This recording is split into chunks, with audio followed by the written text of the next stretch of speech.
What's up, Gob Squad? And we're here with Alexandrite system today. Hello. How's it going? Pretty good. And my name is Sadie. I'm from Acrylic Chaser System, and I'm awkward. So now that we've got that out of the way, let's just jump into our topic for today.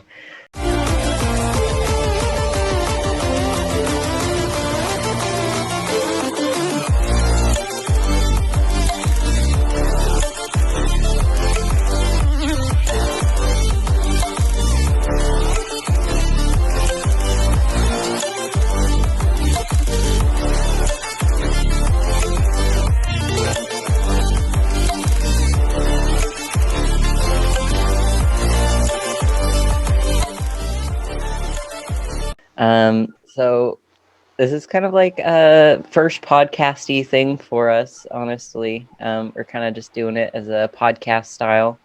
We're going to be talking about life as a system and just everyday stuff.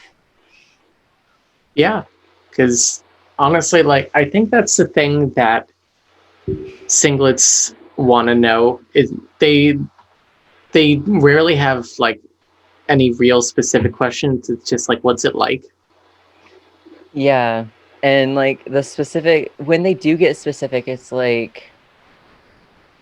me think of a specific example. What do you do in the inner world? Or just really, really specific things about certain altar. They hear one thing and they're like, oh, let me focus in on that one thing. Bird agrees. Yeah, I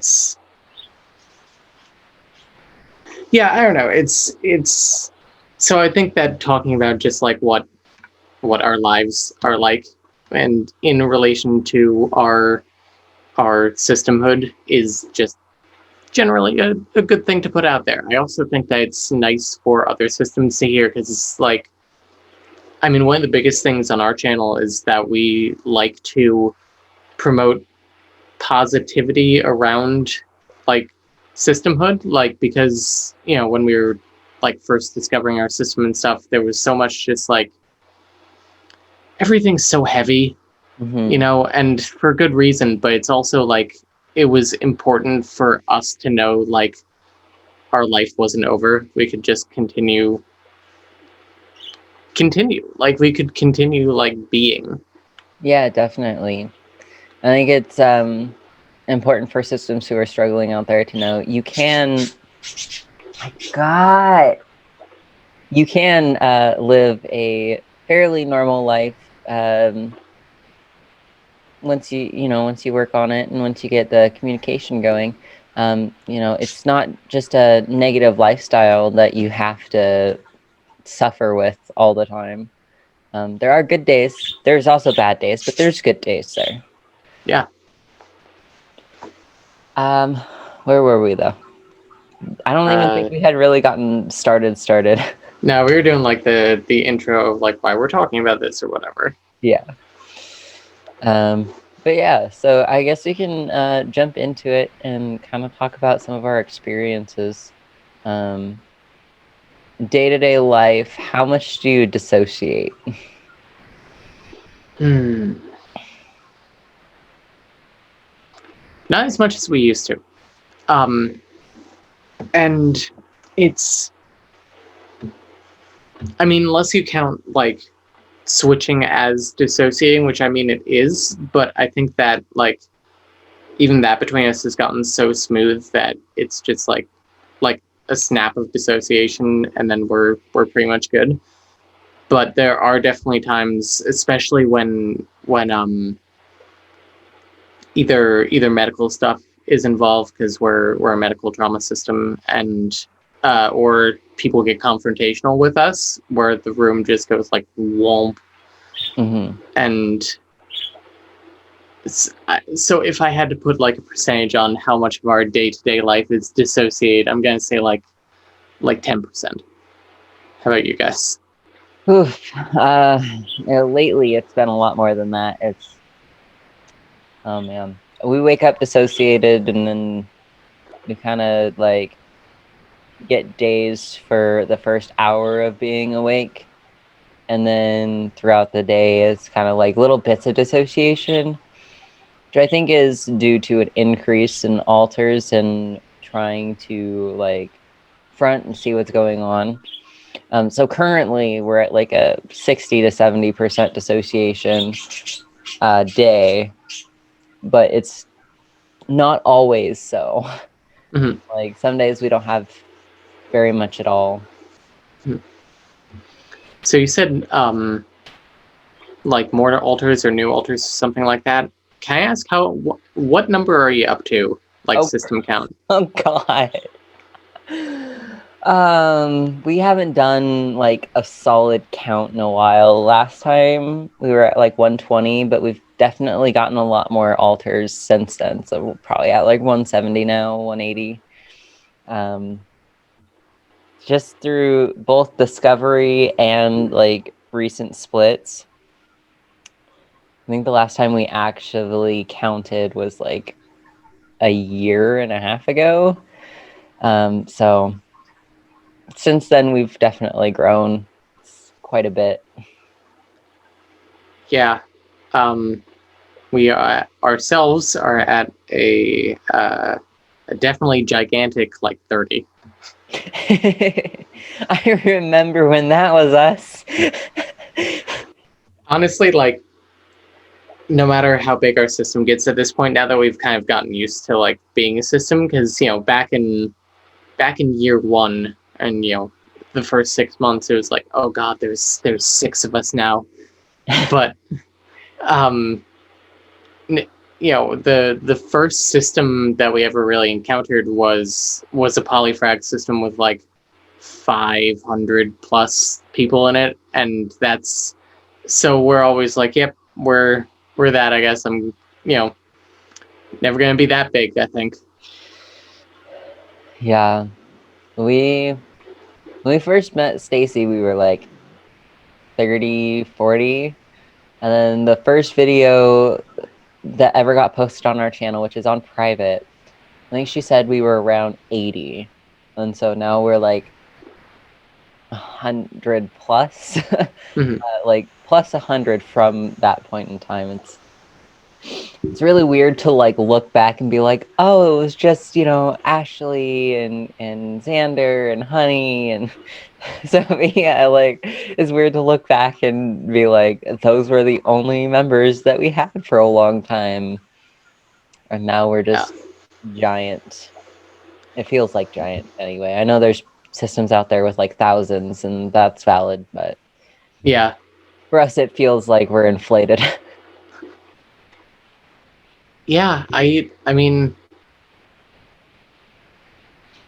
yeah, God, what you were saying about like looking back and being like, is that really all that we had at that point? It's like we have like 4 main fronters right now. It's me, Sandra, Susan, and Camilla. And it's like, back in, let's say let's say April 2019, we didn't even know Susan or Camilla. It's like half our team now is just gone right there if we if we go back that far. Yeah. It's hard to imagine life without all the interesting, intricate relationships within our system. Yeah. Like, yeah, I always say that my life has been enriched by being many. Like, I feel that once everything calmed down and we weren't like fighting 24/7, it you know so there's this thing called a J curve, where like when a business implements a new piece of technology, briefly like productivity goes down for a bit and then it goes way up. Mm-hmm.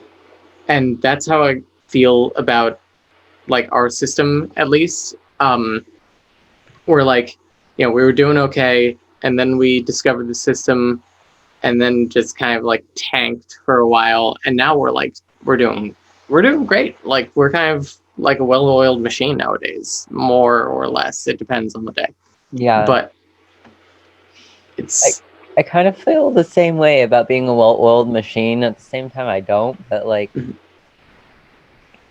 we have enough communication that we like can kind of control our switches. If we're honest, we're never fully in control, but like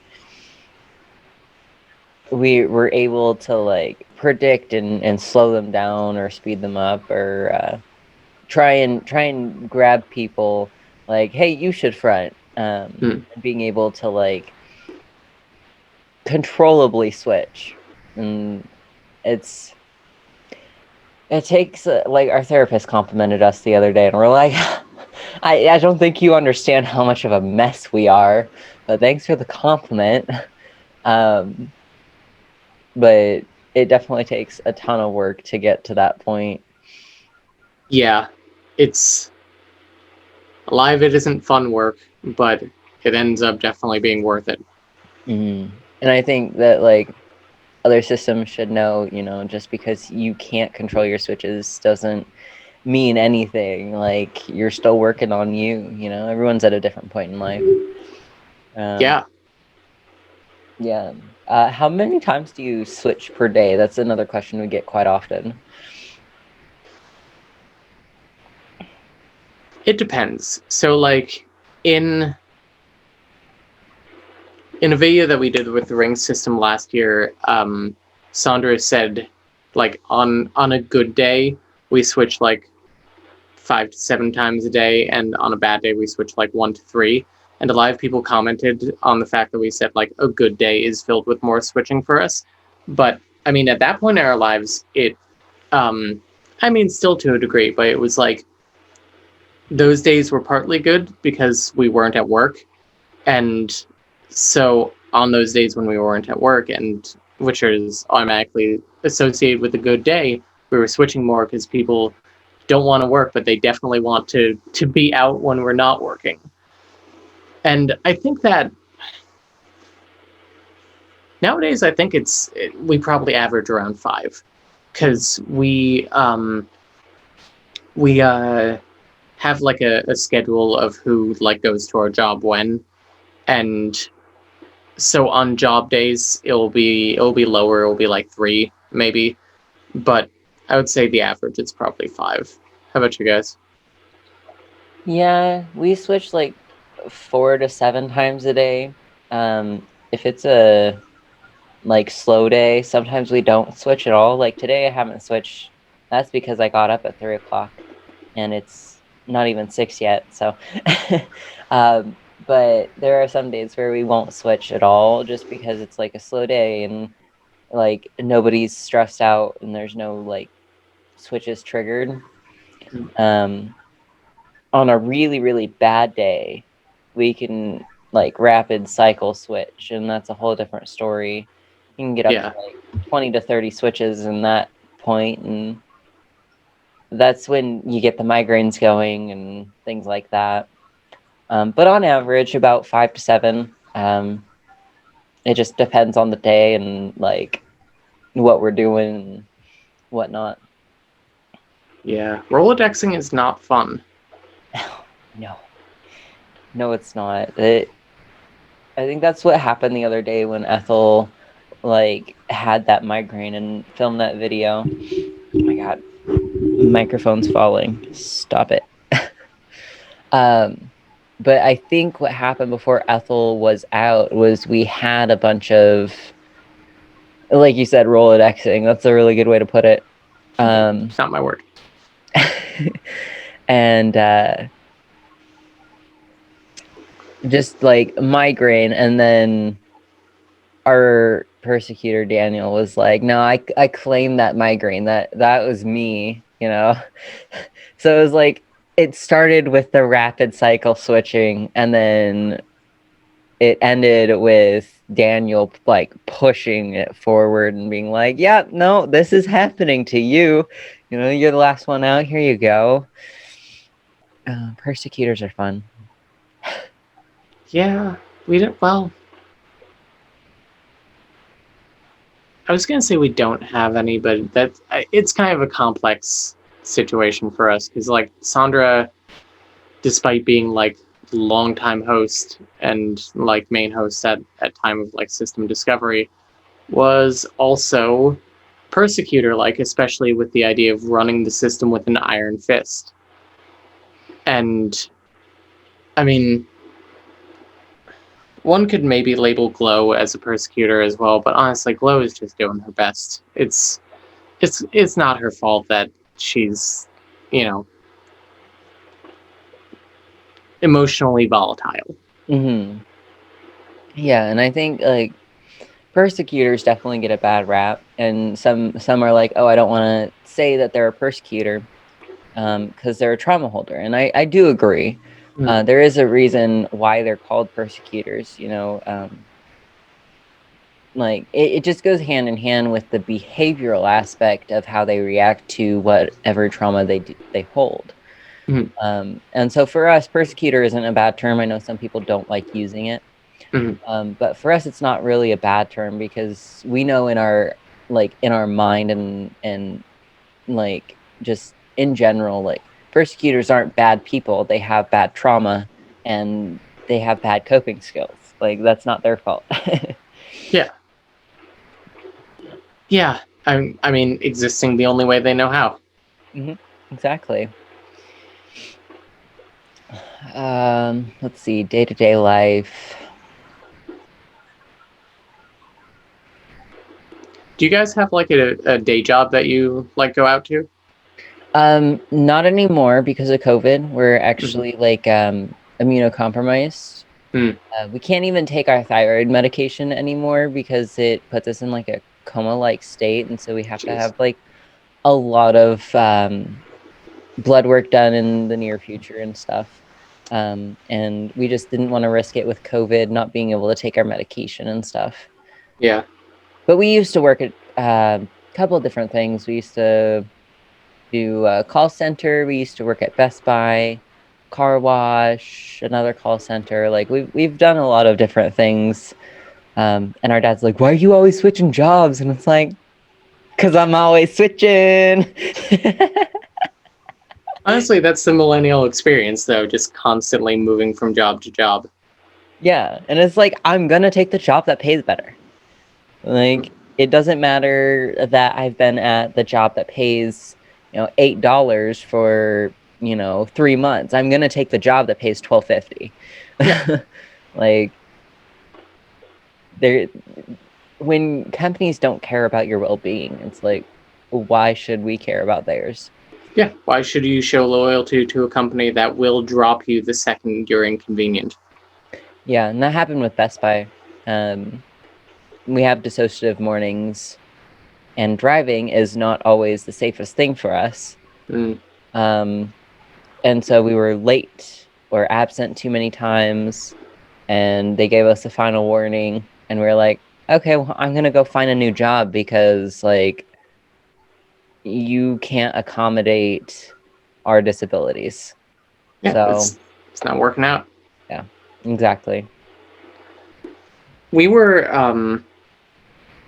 I hate admitting this as someone who likes to consider herself very punk rock and anti-establishment and shit.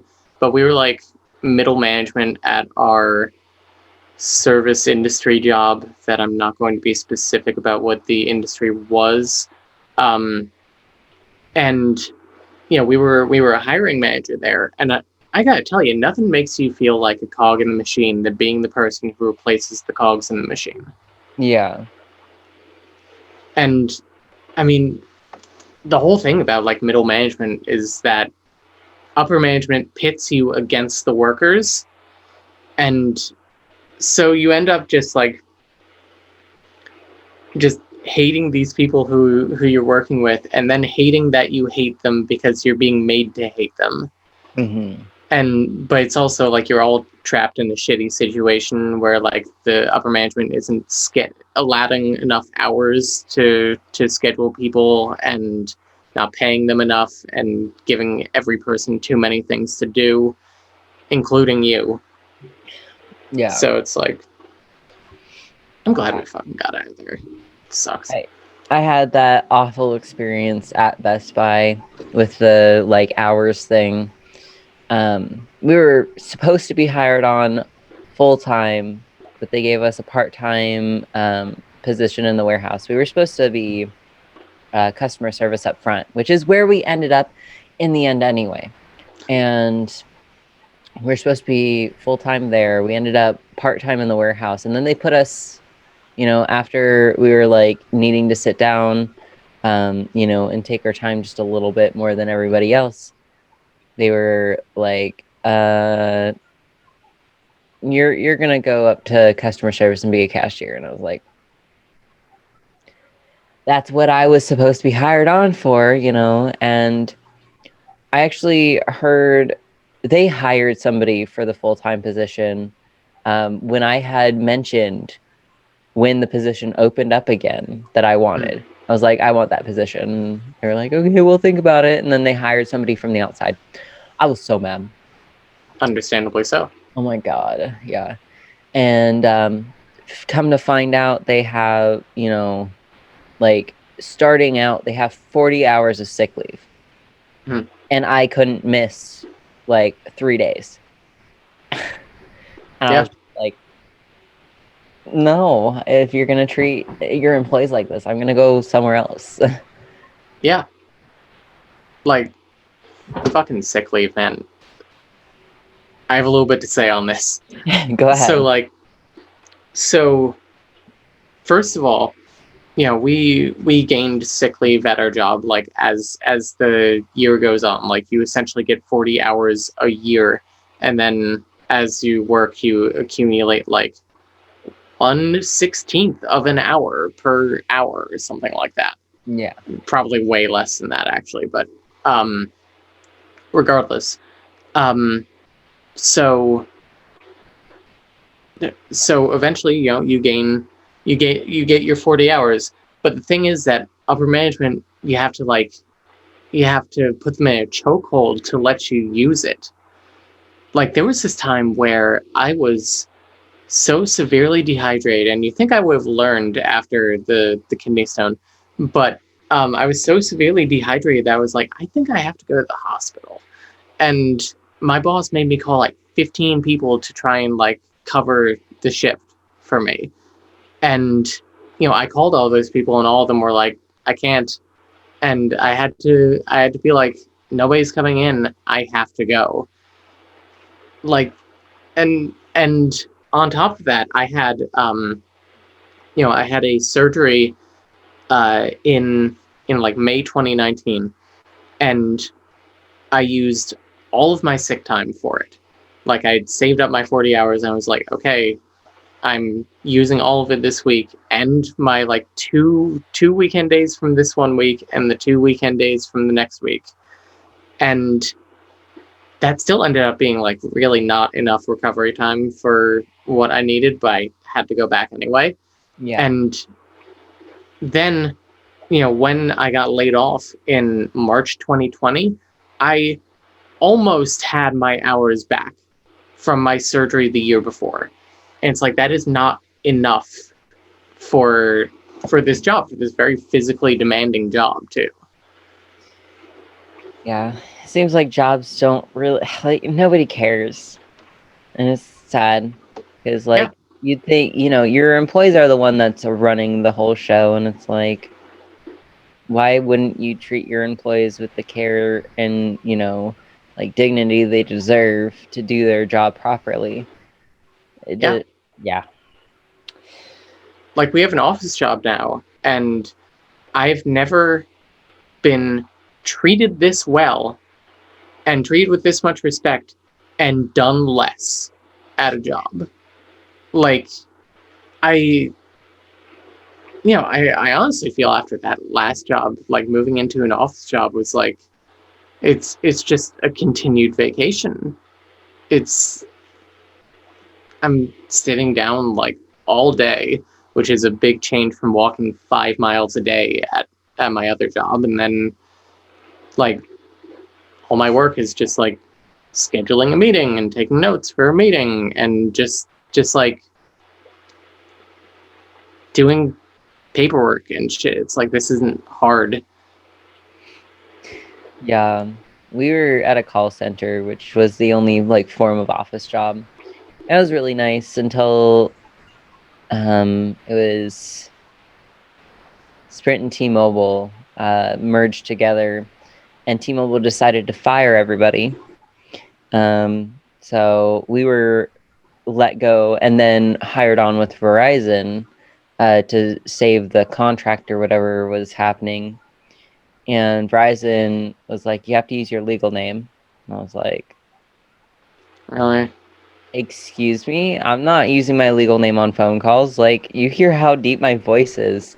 People call me sir, and I'm not going to use my legal name on a phone call. Like, it's just not happening.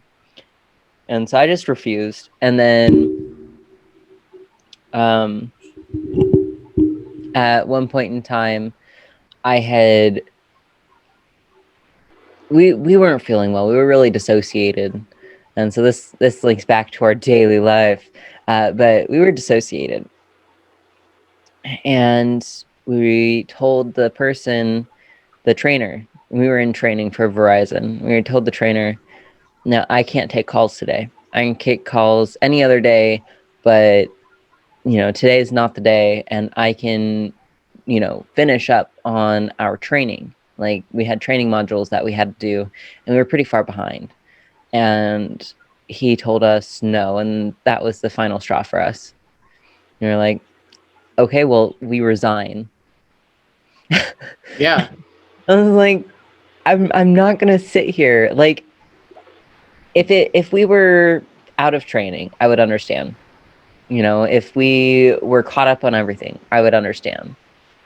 The fact was, we were in training, we were dissociated, we said we weren't feeling well, but that we could still do some form of work. Yeah. And he was like, no. And I was like, okay, well, like, I'm not going to deal with this then. Like, you can deal with it and goodbye. you know? Yeah. That's so fucking much. And can I swear on your channel? Yeah. I forget that. Okay. Yeah. Um, when we do collaborations with the Ring System, I really have to remember like they don't swear on their channel. Do not swear. Um, but like so much of that is bullshit. The thing that really gets me is the legal name thing, especially because like working at a call center is such like trans culture. Yeah, and the reason for it was when the customer takes their survey at the end of the call, your legal name is used, and they'll be confused if they talk to Max, and they're dead naming you on the whatever, yeah, survey. Why It's does it have to say your name though? Just I've never heard that on any fucking survey that I've ever heard on like a telething. And like I always fucking fill those out because I know that it's necessary for those people to like keep eating. yeah, but Like yeah, it was ridiculous. Verizon is just not. I don't agree with Verizon. After fuck that, Verizon. oh man, after that, I was just like, absolutely not. I'm not working for Verizon. You guys suck with like Sprint was way better. Sprint, they were like, I don't care. We'll use your correct pronouns and your name, and we'll even put it on like your screen, and it'll like it's fine. And we go over to Verizon, and it's just like that's so invalidating. Yeah.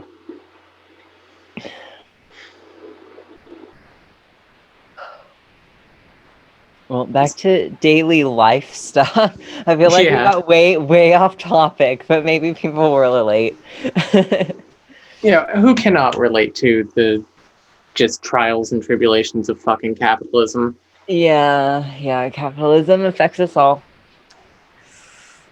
Um, I mean, being a system and working is an interesting topic in itself. Um, Yeah. We're actually doing a I'm sorry, I didn't mean to oh interrupt. no, you're good. You're good. We're actually going to be doing a like talk on this at something for the Plural Association, but we at our job we work like a 9 to 5 Monday through Friday, and we have scheduled things out like really efficiently, where over a 3-week cycle, each of us works 5 days out of those 3 weeks. So typically it's like each week 2 people work 2 days and 1 person works 1 day. And so whoever has like a 1-day week, that just cycles between, every third week you get a 1-day week. And it's really helpful in a lot of ways, where like, because each of us is only working like a max of 2 days a week, weeks go by real quick. And also, I mean, the routine of our job allows us to have like this consistency of information, where we have a lot of meetings on Thursdays, and so Camilla, excuse me, oh, puberty. Camilla is our Thursday person. Like she's the one who takes all the notes for that. And there was actually a thing where we got to know that something didn't get done last week, and Camilla was at the job that day, and she looked back on what day that was, and to like cross-reference whose responsibility in the system that was actually supposed to be. And she like looked on the calendar, it was a Thursday, and she was like, oh, I have no one to blame but myself, huh? Yeah. That's a really good system to like work with for work stuff. Oh my gosh. That sentence made almost no sense, but made all the sense at the same time, because It made sense. words. Sometimes being dissociative is just not wording correctly. Yeah. I mean, that's Zero's job. It's just not being able to talk and being dissociated all the time. But yeah, when we went to work, we didn't really have like a solid system in place, other than Ashley is not allowed at work because she has previously cussed out customers. She's like one of the angry ones of our system. We don't really label her a persecutor because she's most definitely a protector. She has persecutor tendencies. Mood. But yeah, so I was going somewhere with that. Ashley's not allowed at work. Yeah, Ashley wasn't allowed at work. There was a couple others who just like, they would screw around when we were at work, and they'd be like, fuck this job, I'm gonna do what I want, and they would get us in trouble. And so we had to put, system guidelines in place, like, these people cannot be out at work, because like they don't work. Either they're too explosive or whatever. And so we kind of got like these people are allowed at work, and they're allowed to discuss among themselves like who is, fronting for the day and who wants to go to work. And that worked out pretty well for us. Just because we have a strong work drive, and when we are at work, the authors who enjoy work, such as Jazzy or A&P, for people who don't know, I'll put it somewhere like here, apparently normal part. Gosh, it's so weird to see almost a neurotypical in our system. It's so weird. But like, she enjoys work, and she'll go and she'll be chipper, and the entire day she doesn't even get tired. I don't understand. How do you go to work and do all the stuff and not get tired? Yeah. In our system, Dice did a lot of work for a while, and a lot of like customer service stuff especially. And Dice will just like take anything and just with a smile, like, it doesn't affect them so much. I mean, they stopped working eventually just because they were like, I don't feel like doing this anymore. And I mean, you kind of can't argue with that when there are 20 other people who theoretically can do it. Yeah. Um, but like, there were so many times where like a customer would just be like openly angry with them, and their strategy was always just like run right over them with your sentences. Like, don't let them try not to let them get an angry word in edgewise. Just let them know the solution to their problem and to go somewhere else and take care of it there. Yeah. Yeah. It amazed me what Jazzy could do with like absolutely hysterically angry customers. Like they would be cussing at us and she's like, "Oh, no, I understand. I get it. Yeah, yes, I understand your frustration. I'm gonna help you, sir. All right, I'm gonna." And we were just like, "How have you not blown up on him yet?" Yeah. Or like hung up the call or talked to a supervisor. Like we weren't allowed to hang up calls, but like Yeah. just like we were so confused. Meanwhile, I'm getting notes from the system saying, Claudia, please stop saying that you hate your job while you are on the clock. Yeah, we used to have people who would just say that type of stuff.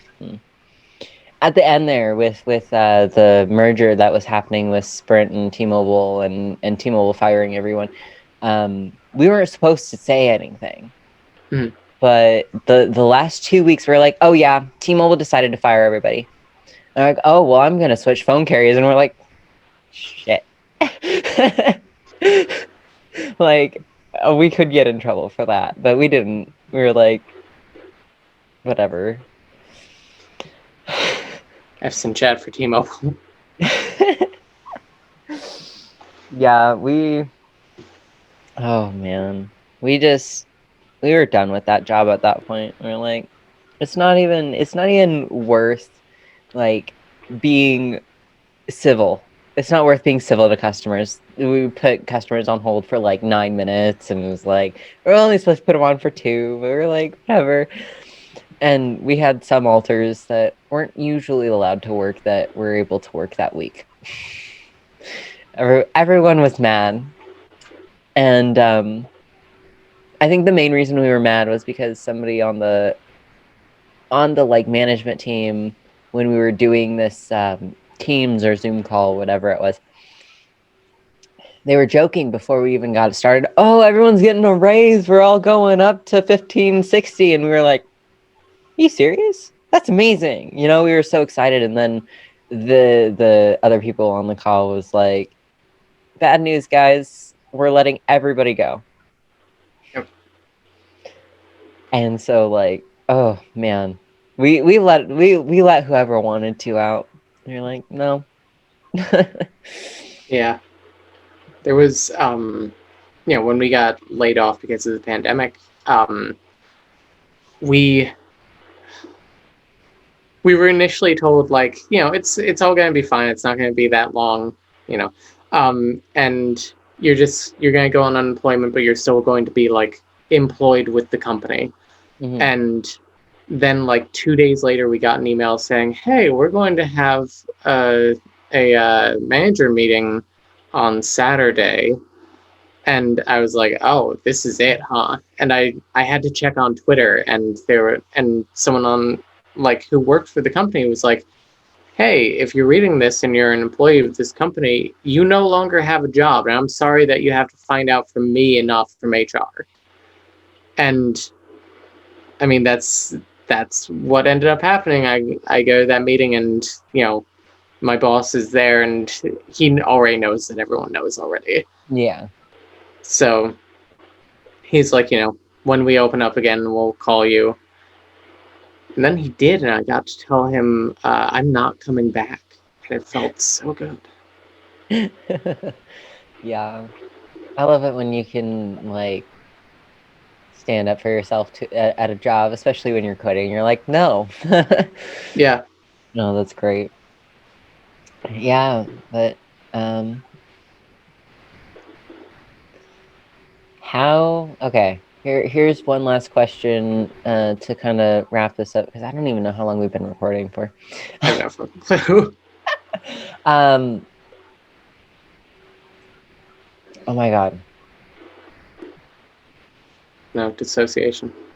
Yeah, and people stealing words away from us. It's great. It's fantastic time.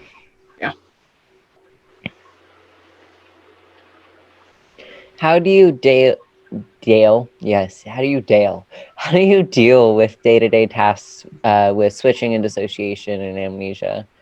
I know you don't have as much as amnesia as some systems, but um, yeah, that's another question we get, and I feel like a good one.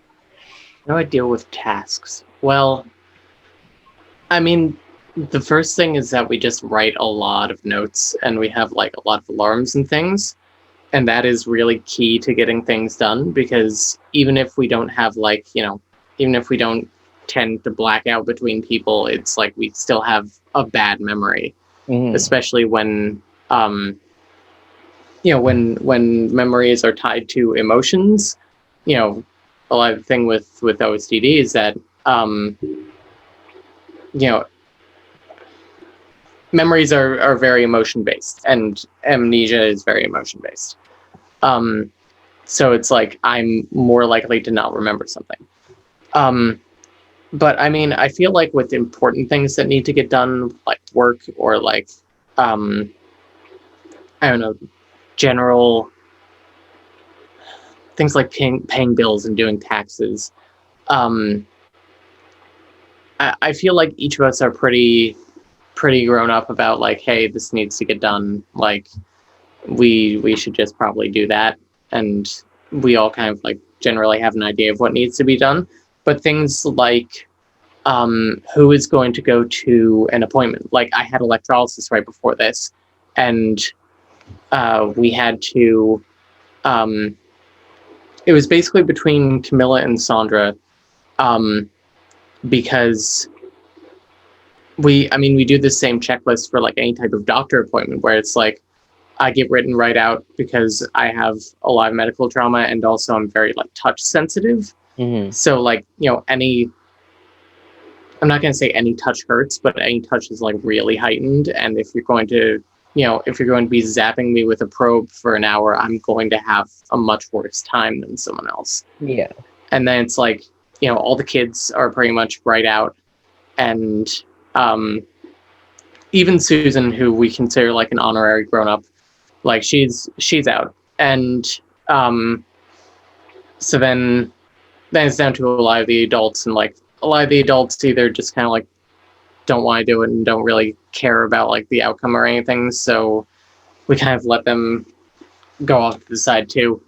So it ended up being Sandra and Camilla because it's like they are ones who like are invested in the outcome of the electrolysis and can deal with the pain to a degree, and are grown up and won't, basically they can handle it. And originally it was going to be Camilla that was out for it because so Camilla has gotten really into chess lately, and she's actually like gotten a teacher for it.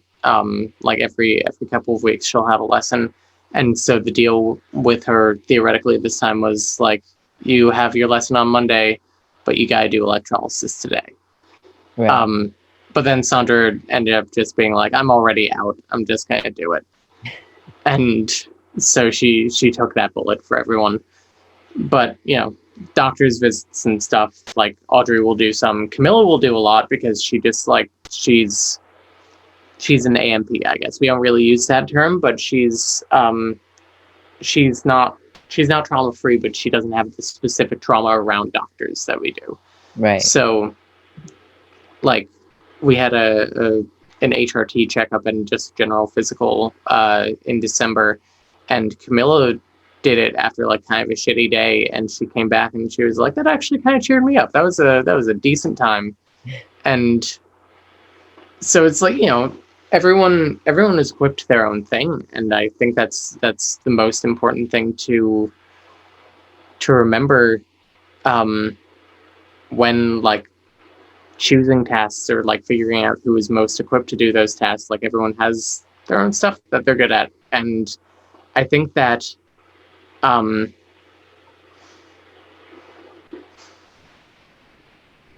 I think that it's both harder than singlets think it is, and also like way easier in a lot of ways than singlets think it is, if that makes sense. Yeah. For us, it's a little bit harder just because there's so many of us, and the amnesia is definitely a big factor in like forgetting to do things. So daily tasks are a little bit harder for us just because like if somebody's out and they have amnesia up around them and they don't want to do something, nobody really knows if that thing got done. And then by the time we're, switched out at the end of the day and we're ready to go to bed, it's like, oh, the dishes didn't get done. And so we've had issues with altars just not wanting to do things. And we've also had altars that are like, let's do everything in 1 hour. We're gonna get it done, and like completely exhaust the body, and they have this like pumped up energy, and they play music, and they're like, "We're gonna do it," and I'm just like, you realize now that we've done everything, like we've done it well. It's organized, it's put away, everything is where it should be, everything looks beautiful. But now you realize that we are going to have to be in bed for 3 days because you did not pace yourself. Disabled life. Yeah. Yeah. So I guess it's just a little, I don't know, it's really hard for us sometimes doing just daily tasks just because there's like the both extremes of doing nothing or doing absolutely everything.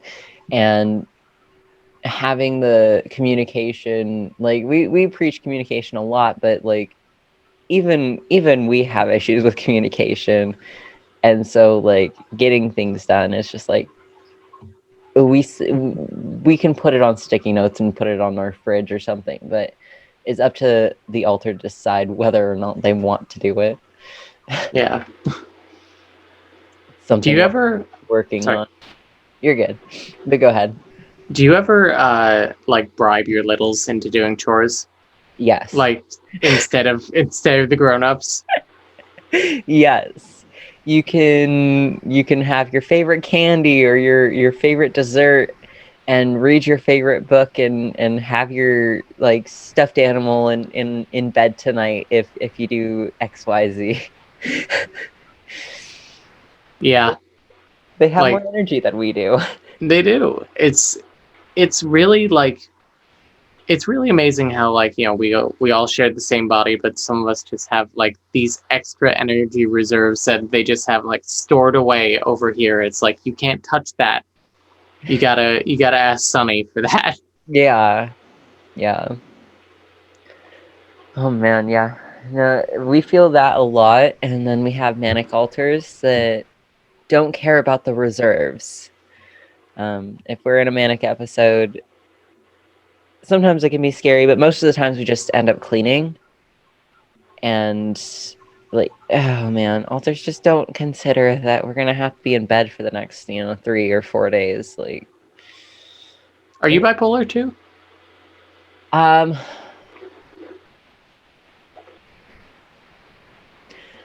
we've talked to our therapist about it, and she hasn't mentioned it again.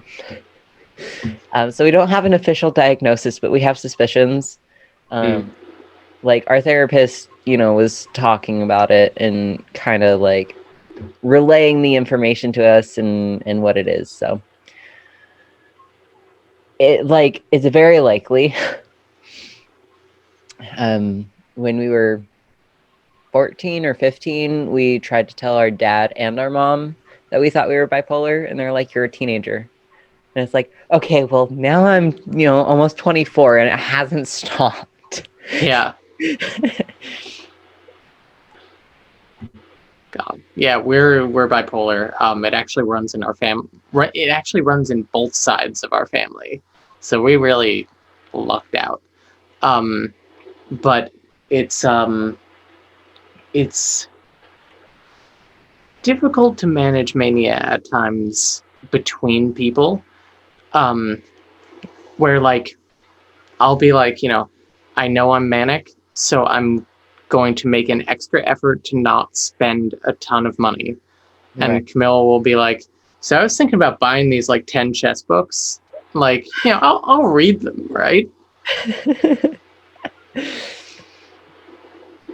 It's you can control yourself, but ultimately you can't control everyone. They need to work on controlling themselves, and I mean, I guess you can hold them accountable for it, but how much can you really hold someone else accountable for their actions? I mean, it's like locking up someone in your system only does so much good and ends up only hurting the whole system.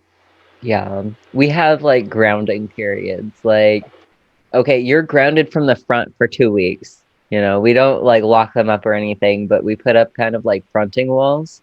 Mm-hmm. And it's hard to explain to people who don't have DID that aren't able to like conceive of the idea of not allowing somebody to do something and putting up like a mental barrier and that actually working. But it works. Yeah, we're not able to do that so much, but